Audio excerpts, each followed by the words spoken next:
Hi, I'm Dr. Max here in Hair by Dr. Max Restoration Center, and we typically talk about hair restoration in general, and people think, okay, this is the top of my head, people get in alopecia or hair loss over time, and we do it. This is probably the majority of type of hair restoration that we do here.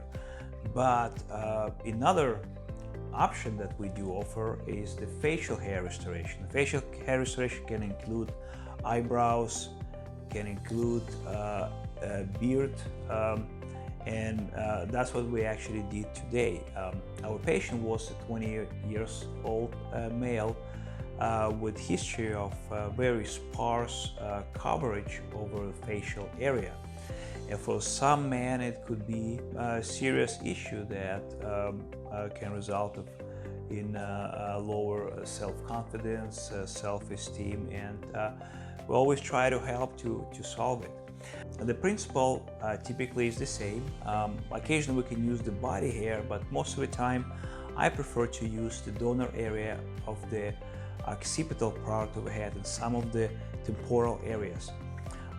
What is different with beard hair restoration is the naturally beard is either one or two follicular units, right? So this is how we try to mimic it.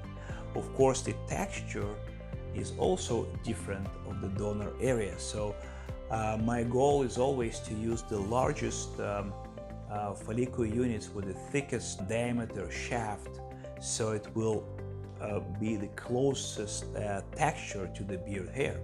And surprisingly, actually, most of the observation after beard transplant being performed, the transplanted hair would eventually take the characteristics of the facial hair. It takes at least 2 or 3 years, but that's what we typically see.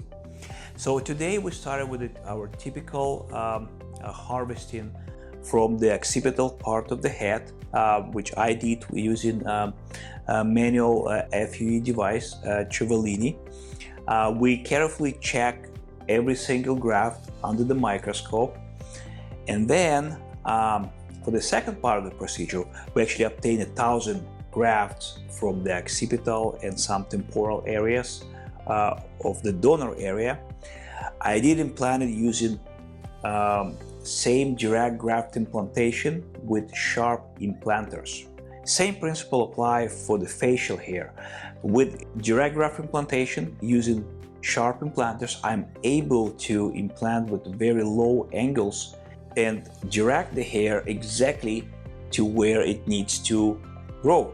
When we plan the facial hair, it's important to follow certain principle how to distribute, and the most important, how to direct the hair so it flows naturally and it looks naturally after. So I applied all these principles when we started with implantation. As usual, in our restoration center, only me as a surgeon will do any surgical manipulation. Okay, so I always implant each one of the hair follicles. Typically, because of the rich supply to the facial area, the healing time is much shorter. And so far, everything went very smooth, no complications. Patient went for a couple treatments of hyperbaric oxygen on the next, right after the procedure. And we usually see some early results between 3 to 4 months. And as time adds, more and more hair start to grow, and we'll keep you updated once we see some pictures with the progress at 3 and 6 months.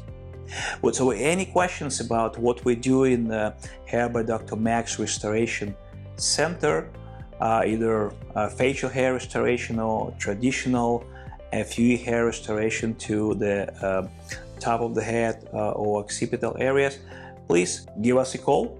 It's 954-945-2909. Our website has tons of useful information. It's easy to remember, bringbackhair.com. I hope to see you soon.